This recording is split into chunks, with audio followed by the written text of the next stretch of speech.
Terima kasih kakak-kakak semuanya. Nama saya Kristina Sugianto. Asal saya dari Banyuwangi. Saya sekarang tinggal di Sidoarjo. Usia saya 48 tahun. Saya mempunyai kisah yang cukup ajaib dalam hidup saya.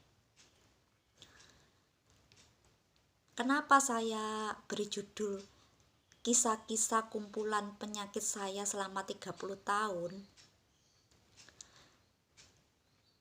Saya dulu mempunyai penyakit yang sangat ajaib sekali, kakak-kakak semuanya.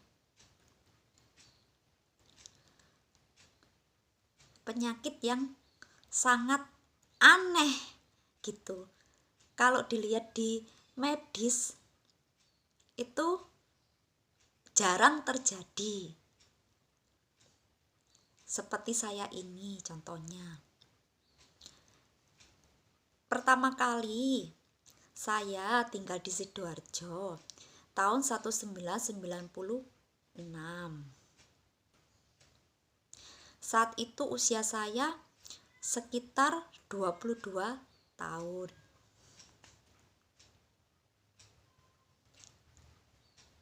Waktu itu saya awal-awal tidak kejadian apa-apa kakak-kakak semuanya.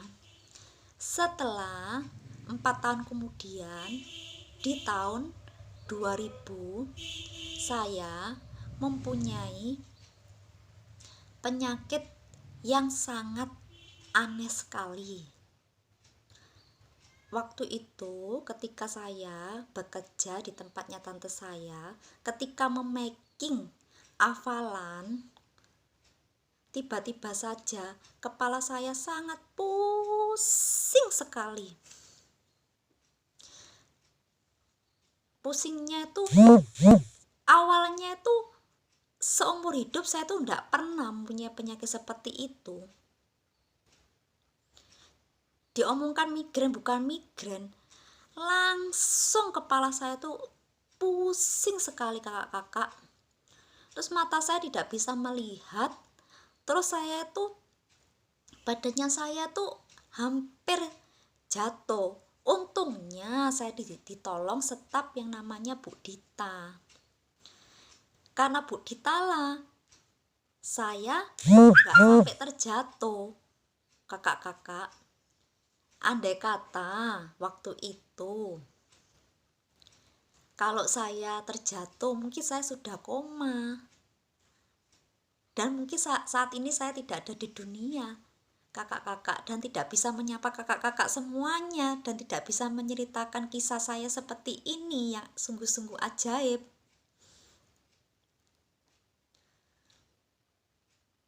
Jadi saya anak yang ditolong sama Tuhan. Agama saya Kristen, kakak-kakak semuanya. Ditolong sama Tuhan. Terus saya diberi kemujizatan di dalam tubuh saya, sehingga saya terselamatkan hingga sekarang. Terus waktu itu saya dibawa ke dokter memakai mobil tante saya. Setelah nyampe ke rumah sakit, dokter saraf bilang apa? Sangat mengejutkan sekali. Kalau ndak stroke, koma, atau meninggal jalan satu-satunya.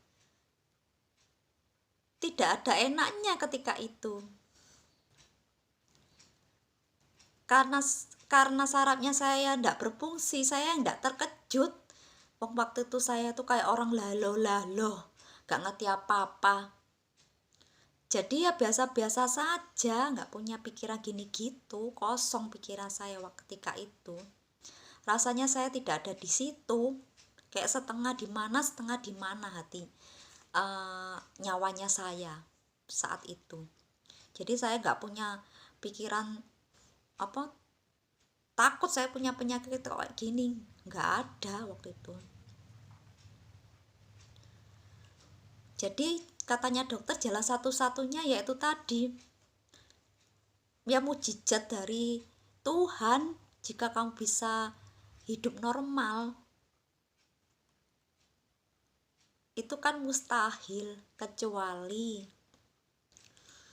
kalau Tuhan memberikan keajaiban pada saya. Ternyata apa jawabannya? Ternyata saya masih segar bugar sampai sekarang ini, saat ini. Waktu itu betul dokter memberikan obat, tapi obat itu untuk meredakan nyeri, bukan mengobati tubuhnya saya. Itu katanya dokter. Saya tidak bisa saya seperti sedia kala, bahkan tambah semakin hari semakin parah gitu. Jadi istilahnya seperti kayak penyakit kanker gitu, kakak-kakak semuanya. Tapi saya itu semangat terus hidupnya, saya itu malu teman kakak-kakak semuanya. Yang gandeng saya itu laki-laki namanya Arifin. Terus kadang waktu itu belum jadi staf Arifin ini, misi anak-anak biasa itu nimbang bumbu sama saya. Terus kadang saya tuh digandeng sama temennya juga, orang dua, Arifin sama temennya. Terkadang saya tuh digandeng orang satu nggak bisa jalan gitu. Wong arek dua aja sudah seperti kayak itu, kesulitan kayak ditarik-tarik gitu. Bisa sih jalan sendiri akhirnya setelah setahun atau 2 tahun kemudian. Tapi sayang, kalau sudah jalan nggak bisa direm, syaratnya saya nggak berfungsi. Kalau ada mobil nabrak mobil, kalau ada sepeda motor nabrak sepeda motor, kalau ada tembok nabrak tembok, kalau ada mesin ya nabrak mesin. Pernah saya tuh perut saya ketusuk pisaunya mesin.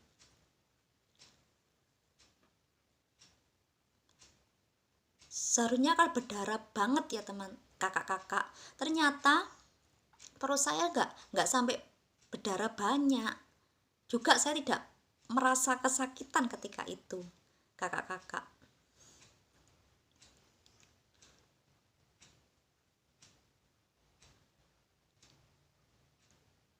Jadi saya kalau kena apapun, terluka, tidak pernah merasakan sakit selama itu, selama bertahun-tahun ketika saat itu.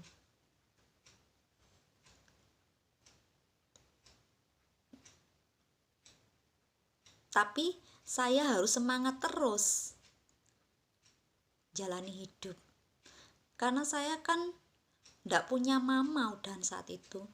Ada papa tapi tinggalnya jauh di Banyuwangi. Dan saudara-saudara saya nggak mungkin suka dengan saya. Dulu aja saya masih sehat aja, mereka nggak begitu suka dengan saya, apalagi setelah saya sakit.